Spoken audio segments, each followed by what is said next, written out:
Geralmente, o que as pessoas falam?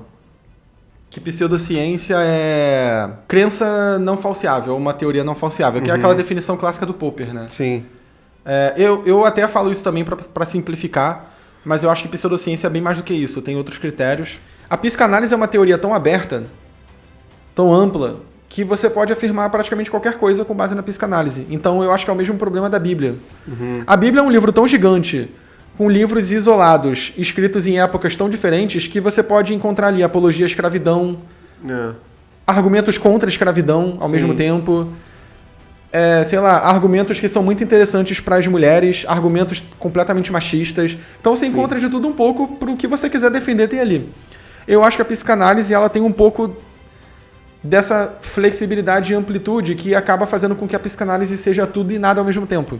A gente pode considerar o marxismo meio que uma pseudociência porque ele tem teses, primeiro, não falseáveis. Sim. Então, teses que são difíceis de você testar e encontrar um indício na realidade que pode provar que aquela teoria ela não corresponde à realidade. E o outro ponto é que o marxismo, isso vai ser apontado por outros filósofos, ele tem uma série de teorias sobre a realidade que não se confirmaram. E as pessoas continuam afirmando que o marxismo ele é uma baita de uma teoria para falar sobre história, sociologia e tudo mais. Tudo é materialismo histórico. Exato. Por exemplo, o Marx ele afirmou que a revolução do proletariado aconteceria no país que tivesse o mais alto nível de capitalismo, que naquele momento provavelmente seria a Inglaterra. Não aconteceu nenhuma revolução lá. Inclusive aconteceu num país que era praticamente medieval, que foi a Rússia, né? Sejam todos bem-vindos e bem-vindas a mais um episódio do Ouse Saber. Pela primeira vez estou tendo um segundo episódio com um convidado. O Felipe Novaes está tendo essa honra. Isso porque eu queria muito falar sobre um tema no nosso primeiro episódio, mas já estava ficando muito longo. E eu acho que esse tema, ele vale muito, né? É um tema que eu acho que vocês que acompanham meu conteúdo aqui, que acompanham o conteúdo dele, se interessam muito, que é a questão das pseudociências, das crenças, de como as pessoas formam suas crenças. Então, Felipe, seja bem-vindo novamente, cara. É um prazer tê-lo aqui. Cara, eu que agradeço. Prazer de novo estar aqui gravando sobre outro tema interessante.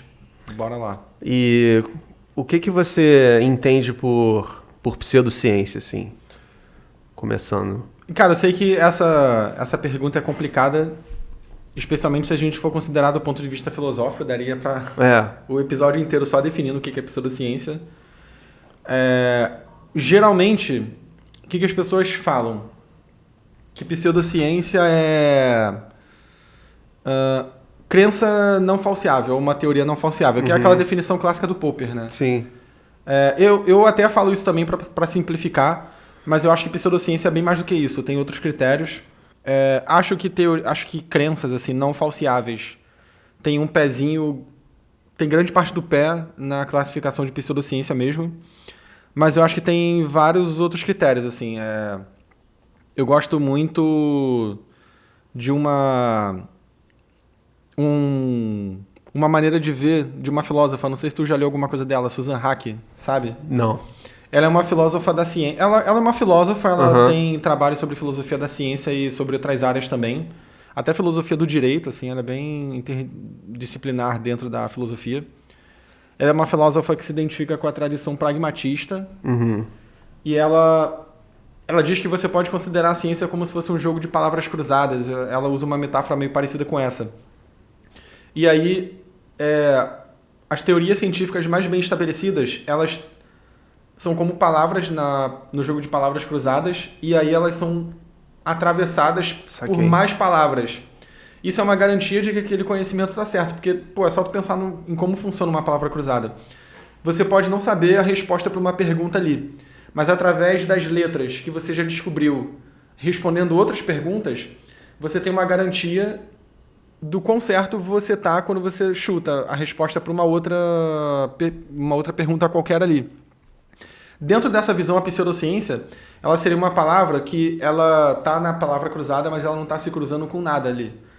Digamos que eu tenho aqui um jogo de palavra cruzada, assim, tem várias palavrinhas se cruzando e tal, e aí tem uma outra palavra aqui, assim, em pé. Essa palavra não está se cruzando com nenhuma dessas aqui. Então você basicamente pode colocar qualquer palavra dentro desse espaço de, digamos, 5 quadradinhos. Sim. Qualquer palavra com 5 letras vai caber ali. A pseudociência ela acaba funcionando assim. É uma teoria que, assim, ela tem um nível de... para ser bem genérico, ela é tão fraca, digamos assim, que ela perdeu muito tanto o lastro na realidade empírica, quanto a correspondência dela com outras teorias mais bem estabelecidas. Entendeu? Então é mais ou menos como se você fosse considerar, por exemplo, sei lá, um jogo de palavras em que você tem várias palavras relacionadas à química, e aí aqui, aquela palavra que está isolada é alquimia. A alquimia não tem praticamente nenhuma interseção com nenhuma das palavras da química aqui. Então você pode falar qualquer coisa sobre alquimia que você tem muito pouca possibilidade de verificar se aquela tese sobre a realidade ela é verídica ou não. Caramba. Então eu diria que pseudociência tem a ver com tudo isso, assim, é uma coisa bem complexa, mas que eu usei 2 parâmetros para falar, né? O falseacionismo do Popper, que tem a ver, eu não expliquei, mas para quem não sabe, é uma tese que tem a ver com o quanto você pode dizer que quer dizer, não o quanto, tem a ver com você ter uma teoria e você ter um cenário possível em que aquela teoria ela tem que se mostrar errada. Sim. Se você tem uma teoria que ela sempre está certa, independente da evidência, independente dos testes, então isso é sinal de que essa teoria é uma teoria ruim, não boa. Pois é, e sem querer já exagerar muito o assunto para o âmbito da crença religiosa, eu vejo muito esse tipo de atitude em debates com intelectuais, divulgadores, teólogos, que têm sempre uma resposta para algum problema que você vai levantar. Sempre, por exemplo, a Bíblia tem um jeito de fazer algum malabarismo para a pessoa dizer que aquilo Não, a escravidão está ali por isso, por aquilo, sabe? Então, não é falseável. Então, por que você vai investir, né, tanta convicção numa coisa? Isso é muito difícil para... Sim. Pelo menos para pessoas assim como nós, como muitos de vocês que são mais céticas, né, que querem evidências. Mas não é só uma coisa de religião, né? É uma coisa que a gente vê também com outras. Quais são outros exemplos de pseudociências que você costuma examinar? Cara, eu sei de um que dá muito o que falar. Assim, qual? Fala. Psicanálise, tem toda essa controvérsia, né? Você é um psicólogo, sim, então... Sim. Então, eu vou primeiro citar os exemplos. Tem alguns autores, como classicamente o Popper, ele aponta que o Popper e outros autores apontam a psicanálise como exemplo, só para falar de psicologia. O Popper ele também ele aponta outras 2 áreas que também eu acho que são polêmicas. Uma delas, pelo menos, é muito polêmica de se falar, inclusive... É o marxismo? Tem um vídeo meu eu gravei ano passado, no congresso da BPBE, a Glenda, que tem até o canal... Sei, o Espectro. Eu gravei um vídeo, ela fez uma entrevista comigo rapidinha lá, e aí ela perguntou pra mim quais eram... Ela me pediu pra dar exemplos de pseudociência. Aí eu meio que na hora, pensando rápido, eu pensei, caraca, eu não sei. Aí eu dei o exemplo das do Popper. Aí eu falei, psicanálise, marxismo e astrologia. A galera, surpreendentemente, a galera caiu em cima de mim muito mais por eu ter falado de marxismo do que de psicanálise. Então eu diria que, segundo o Popper, pelo menos os critérios do Popper, essas 3 são pseudociências. Eu poderia citar também, deixa eu ver, constelação familiar, eu acho que é uma pseudociência. Com certeza. Talvez, eu não sei se o teu público vai saber o que é, mas é uma coisa muito falada na psicologia, apesar de não ser psicologia, é uma coisa muito falada, porque é uma área que tem uma teoria muito doida, e ela acaba servindo de terapia também, uma espécie de terapia, tipo um psicodrama, assim. Só que é um negócio que não tem nenhum... Bom, primeiro, a teoria da constelação familiar é muito doida, não faz nenhum sentido, de acordo com tudo que a gente conhece sobre ciência. E em termos de efeitos psicoterapêuticos, não tem evidência de que é interessante, assim, que funciona. Então, é uma pseudociência nos 2 sentidos da coisa, eu acho. Outras áreas... Tem muitas áreas que estão dentro do guarda-chuva do que eu chamo de física pseudoquântica, que é aquela galera do misticismo quântico, né? Sim. É a tentativa de ressuscitar velhas ideias ruins com o vocabulário da mecânica quântica. Tipo lei da atração, essas paradas. Lei da atração, assim. Essas coisas. Então, claros exemplos de pseudociência também. Para citar um que se conecta com o que você falou, né, com os debates religiosos, o criacionismo, exemplo de pseudociência. Criacionismo ou design inteligente, para mim, é tudo a mesma coisa. Porque não dá para falsear. Não dá. Ele sempre vai ter uma explicação, né? Se nem que seja... não, o que está na Bíblia é uma metáfora, né? Não foi exatamente nesses dias, ou algo do tipo. E sobre a constelação familiar, eu tenho uma história engraçada, que um dia eu tava resfriado, assim, tava chovendo muito, eu tava saindo de um churrasco, eu peguei um Uber, aí a motorista do Uber notou, me ofereceu lenço, e aí começou a perguntar sobre o meu emocional, assim, se eu tava passando por uma fase difícil na vida. Eu falei, não, eu tô bem, eu tava bem feliz naquela época. E aí ela disse que o meu resfriado era reflexo de alguma coisa emocional, assim, e que eu devia fazer terapia. Caramba, eu acabei de entrar no Uber, sabe? Caraca. Ela me ofereceu lenço, eu tô só o nariz, tá chovendo pra caramba. Eu falei, eu acho que... Obrigado, mas eu acho que é só uma coisa do tempo só um vírus, mesmo. Né? Também é uma alergia. Assim. Eu acho que eu vim sem casaco pro churrasco, enfim, tava aberto, né? Não tinha proteção da chuva. Eu acho que eu peguei um resfriado. Sim. Ela falou, não é isso não. Você tem que fazer terapia. Eu perguntei, mas qual terapia você está falando? É TCC? Ela falou, é constelação familiar. Aí eu já, eu falei, olha, eu não acredito nisso e tal. Tu falou, tu mandou a real. Eu não consegui, me segurar, Eu não fui virtuoso bastante para isso. Mas aí eu falei que eu não acreditava nisso e tal. Eu até usei a palavra, eu acho que isso é uma pseudociência, você sabe que é uma pseudociência. Ela disse, mas você tem a mente muito fechada, você tem que ampliar seus horizontes e tal. A resposta clássica. Aí eu entendi, né? Ela tá, assim, sem querer ser preconceituosa. Ela não tá ali enquanto uma terapeuta, ela tá enquanto uma motorista de Uber falando isso. Eu nem cheguei a entrar, não, eu estudo isso, eu nem falei que eu estudo essas coisas de alguma maneira, né? Mas foi a minha única experiência com constelação familiar e foi uma experiência curiosa. Cara, eu tive uma experiência com constelação familiar e é uma história muito irônica, porque foi na graduação, na disciplina de método científico. E aí a professora levou uma palestrante para falar de constelação familiar na disciplina de método científico. E ela levava uma galera, assim, bem da pesada para falar sobre esses assuntos duvidosos. E foi a minha primeira experiência. Então eu via ali aquele cenário se formando. Aí a pessoa que estava dando a palestra, ela pediu um voluntário, a menina foi lá, acho que era uma menina. E aí se formou aquela coisa, né? A menina falou de um problema dela, aí a palestrante chamou outros alunos que cada um ia desempenhar o papel de um familiar, que eles iam encenar aquele problema. Eu não lembro direito como é que era, tem muitos anos.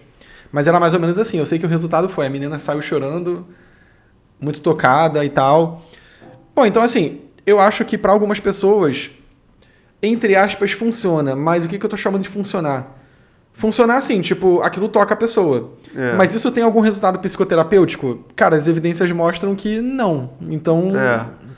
É como se você estivesse numa conversa dramática, né, com alguns amigos e aquilo teve um efeito catártico. Exatamente. Imagina só, você tá no restaurante com os amigos e aí tu começa a contar uma história triste, você fica tocado, sai chorando.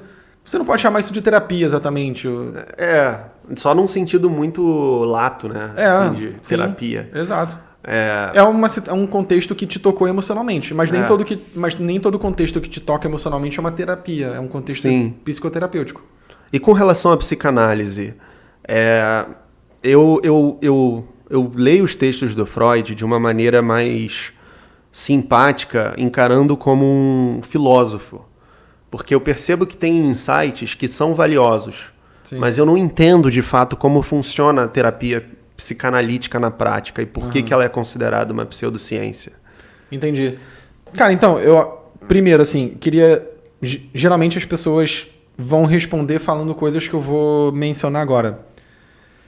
Nada do que eu falar aqui tem a ver com o Freud não ter sido uma figura muito importante na história da psicologia, entendido de maneira ampla, na história das psicoterapias. Não estou dizendo que o Freud não foi um gênio do tempo dele, ele certamente foi. À frente em vários sentidos. Tinha ótimos insights sobre a natureza humana.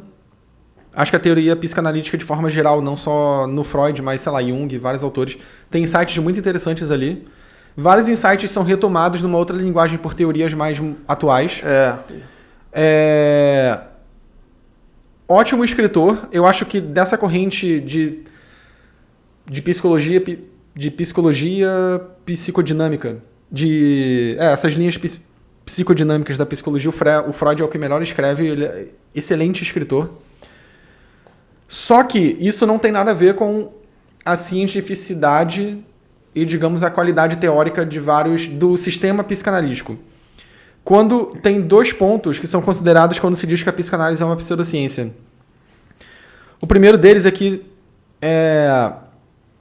a psicanálise é uma área muito hermeticamente fechada. Então, eu diria que naquele modelo, naquela analogia que eu fiz da Susan Haack no início, eu diria que ela é uma palavra inserida na palavra cruzada que tem cruzamento com muito poucas palavras ali. Então, ela é hermeticamente fechada no sentido que ela tem um diálogo muito restrito com outras áreas da ciência mais bem estabelecidas. Então, esse é um primeiro problema. O segundo a psicanálise é uma teoria tão aberta, tão ampla, que você pode afirmar praticamente qualquer coisa com base na psicanálise. Então, eu acho que é o mesmo problema da Bíblia. A Bíblia é um livro tão gigante, com livros isolados, escritos em épocas tão diferentes, que você pode encontrar ali apologia à escravidão, argumentos contra a escravidão ao mesmo tempo, argumentos que são muito interessantes para as mulheres, argumentos completamente machistas. Então, você encontra de tudo um pouco para o que você quiser defender tem ali. Eu acho que a psicanálise ela tem um pouco dessa flexibilidade e amplitude que acaba fazendo com que a psicanálise seja tudo e nada ao mesmo tempo. É nada no sentido não pejorativo, mas no sentido de ser uma teoria tão flexível que ela pode ser encaixada em qualquer cenário da realidade. Sim. E aí a gente cai no critério do Popper de falseacionismo, né, de falseabilidade. É muito difícil testar as teorias, as previsões da psicanálise e cogitar um cenário em que essas previsões se mostrem falsas. Porque você precisa desse cenário para testar a teoria. Porque senão, como é que você vai saber se ela tá de acordo com as evidências ou não? Se ela está sempre certa. Qualquer evidência é passível de mostrar que a psicanálise está certa. Isso é um problema epistêmico. Então esse eu diria que é o primeiro problema, é um problema teórico. Assim. Eu diria que existem problemas na estrutura teórica da psicanálise. É claro que eu fiz uma exposição muito superficial aqui, né? A gente teria que fazer um programa só sobre isso para falar melhor. Mas eu diria que ela tem um primeiro conjunto de problemas que são esses.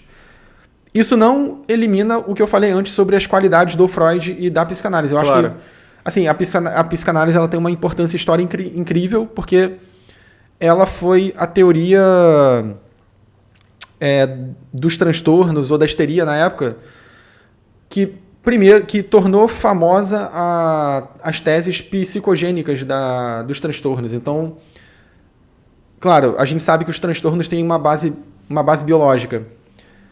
Mas a parte da psicologia ela é incrivelmente importante para você entender como transtornos aparecem.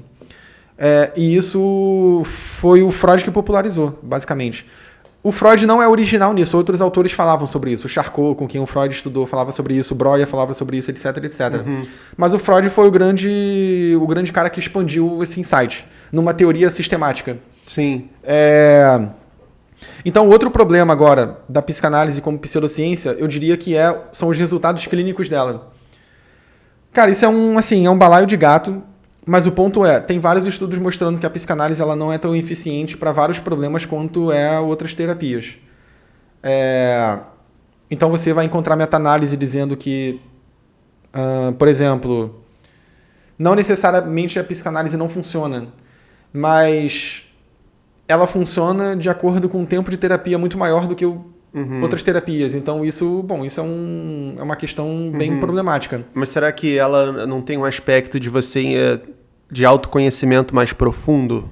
do que uma TCC, por exemplo? Eu acho que pode ser que sim. Eu não sei se eu consigo julgar muito bem, porque eu não sou clínico, né? Eu tô falando aqui, mas clínica não é nem muito meu lance na psicologia. Sim. Mas eu diria... O que eu diria? Eu diria que, teoricamente, todas as abordagens elas estão igualmente habilitadas para tratar uma pessoa que quer adquirir autoconhecimento. Mas, na prática, o que eu percebo é que terapeutas de linha psicanalítica parece que eles têm uma intimidade maior com esse tipo de demanda clínica. Sim. Do que TCC, por exemplo. Agora, a TCC parece ser muito melhor quando você tem um problema do tipo, tem um transtorno de ansiedade. Com certeza. Ou não um transtorno, sou uma pessoa muito ansiosa e quero melhorar. Cara, pra mim, assim, indubitavelmente a TCC funciona melhor. Ou não a TCC, mas, por exemplo, você tem terapias muito mais recentes, como a DBT, terapia dialético-comportamental. Que é usado pra borderline, Exato. essas coisas, né? Funciona muito bem. Esse muito bem é do tipo, descobrimos a terapia que funciona para border. Não, os resultados são muito ruins, mas dentre as disponíveis é a que tem melhores resultados. E em terapia é tudo assim. Os resultados geralmente são muito ruins, mas você tem aquelas com resultados melhores. Sim. Então, o que eu percebo é que para demandas mais genéricas, gerais, em termos de disposição dos profissionais que eu conheço, eu acho que os psicanalistas eles têm uma intimidade maior com esse tipo de demanda. Isso é uma opinião minha. É uma opinião minha, não é nada que os estudos estão mostrando. Agora, também é verdade que se você tem uma demanda um pouco mais geral de autoconhecimento, os parâmetros de funciona ou não funciona se tornam também muito mais amplos e difíceis de verificar. Por exemplo, tem gente que está buscando autoconhecimento e faz um negócio que é muito popular lá nos Estados Unidos, que é um tal de aconselhamento filosófico. Tem evidência de que isso funciona? Pô, não. Aconselhamento filosófico? Aconselhamento filosófico. Tu já ouviu falar num cara... eu acho que é o cara que criou essa parada, que é acho que é Lou Marinoff, um negócio assim. Não, cara. Ele tem ele tem uns livros traduzidos no Brasil, tem um que é menos... Como é que é? Mais Platão, menos Prozac. Ah, entendi. Mas aí... Os livros meio assim...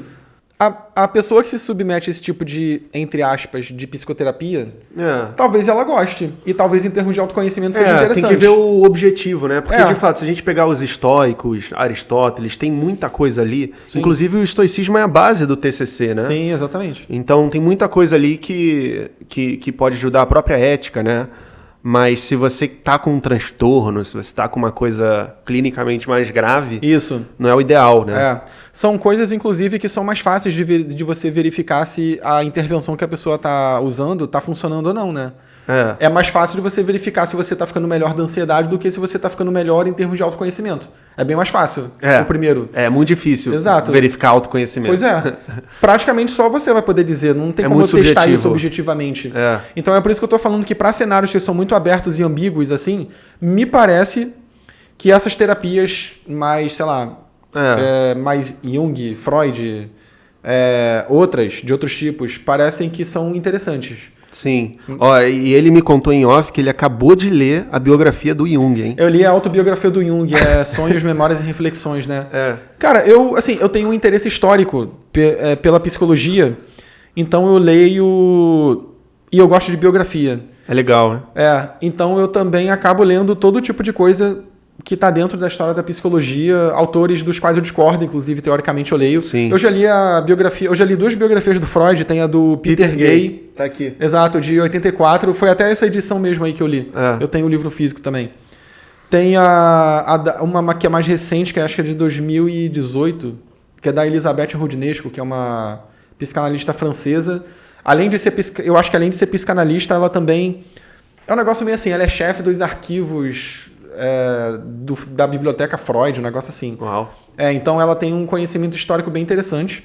Eu achei uma biografia honesta, apesar dela ser psicanalista, muito diferente de outras, como eu acho que a do Peter Gay é muito bem documentada, muito grande, mas já ouvi falar que ela é meio agiográfica, assim, ela meio que pinta o Freud como um pouco santo. Mas assim, uma coisa que quase nenhuma biografia faz é falar sobre os casos historicamente controversos da psicanálise, como as suspeitas que existem de que o Freud adulterou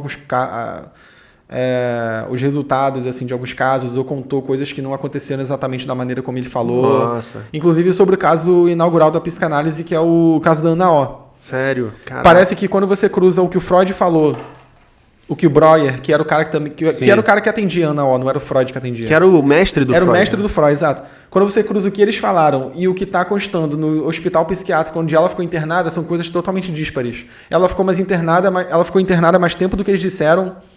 O Freud fala algumas coisas lá sobre transferência, tipo dela ter tido uma... Como é que foi? Ela falou que estava grávida do Breuer, e aí o Freud disse assim, olha... O Breuer ele ficou perturbado porque ele estava apaixonado por ela, aí logo depois ele viajou com a esposa e engravidou a esposa. E ele falava que isso era um reflexo da transferência que eles tinham um com o outro. Uhum. Só que, na verdade, o filho tem registros históricos de que o filho ele nasceu antes da tal viagem do Breuer. Então, Freud, claramente, ele dava uma forçada de barra em algumas coisas para se encaixar muito perfeitamente, digamos assim, sem tom pejorativo, mas nas histórias que ele contavam nos romances psicanalíticos dele. Tô falando isso só brincando, não em tom pejorativo. Sim. Cara, sim, mas são coisas que são publicamente verificáveis, não tem como eu esconder, né? E ele era um cara orgulhoso, assim, né? Certamente, né? Dá pra ver que ele é um autor orgulhoso. Se discordasse, ele expulsava, né? Então não é uma coisa implausível. Sim, sim. Cara, então, sobre o marxismo ser apontado como pseudociência, eu diria que pelo menos considerando o trabalho do Popper, né, que foi o filósofo da ciência que afirmou que o marxismo era uma pseudociência. A gente pode considerar o marxismo meio que uma pseudociência porque ele tem teses, primeiro, não falseáveis. Sim. Então, teses que são difíceis de você testar e encontrar um indício na realidade que pode provar que aquela teoria ela não corresponde à realidade. E o outro ponto é que o marxismo, isso vai ser apontado por outros filósofos, ele tem uma série de teorias sobre a realidade que não se confirmaram. E as pessoas continuam afirmando que o marxismo ele é uma baita de uma teoria para falar sobre história, sociologia e tudo mais. Tudo é materialismo histórico. Exato. Por exemplo, o Marx ele afirmou que a revolução do proletariado aconteceria no país que tivesse o mais alto nível de capitalismo, que naquele momento provavelmente seria a Inglaterra. Não aconteceu nenhuma revolução lá. Inclusive aconteceu num país que era praticamente medieval, que foi a Rússia, né? E depois num país muito agrário, que foi Cuba, e por aí vai. Então são previsões completamente diferentes da que ele teve. A revolução, ela não é espontânea, então você tem que ter sempre uma classe de pessoas que estão provocando a revolução. O próprio Lenin escreve sobre isso, né? O Lenin escreve assim, cara, se a gente for esperar a espontaneidade das leis históricas, a gente vai... eu vou morrer e não vai ter revolução nenhuma, então a gente tem que conduzir o processo. Sim. Então, são pontos assim que você vê que não batem com as teorias do Marx. O Marx também falou que o proletariado, uma consequência inevitável do capitalismo seria o aumento de poder do proletariado a ponto de ter uma revolução. O proletariado não fez revolução nenhuma em nenhum país que se tornou socialista, inclusive. É sempre uma elite que se apropria do discurso do povo para falar assim, olha, somos representantes do povo, tipo Lenin. Cara, o Lenin não era proletário. Pô, ninguém que fez a revolução em lugar nenhum era proletário. Então, são esses fatores assim que são apontados por alguns filósofos para dizerem que o marxismo ou é uma pseudociência, no caso dele ser infalciável, ou ele é uma teoria que se propõe a ser científica, porque o Marx queria que o marxismo, né, o materialismo dialético fosse uma teoria científica da história. Então, ou ele é infalciável, ou ele tem previsões que foram falseadas, mas as pessoas continuam acreditando e propondo de novo, como se nenhuma evidência contra existisse. Então eu encerro falando o seguinte, o marxismo, eu acho que ele acaba se tornando, ao longo do tempo, mais uma espécie de linguagem, como a psicanálise. Ele acaba se tornando uma espécie de linguagem, um template amplo demais, que você usa para falar sobre a realidade. Então ele deixa de ser uma teoria até científica, assim, ele vira uma linguagem. E como linguagem é difícil de você destronar ele como uma teoria falseável e tal.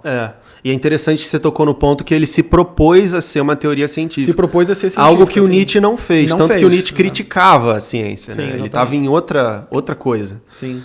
Mas é isso, cara. Muito obrigado por mais esse episódio. Eu acho que foi um dos melhores episódios aqui. O pessoal vai aprender muito. Se quiser divulgar alguma coisa, cara...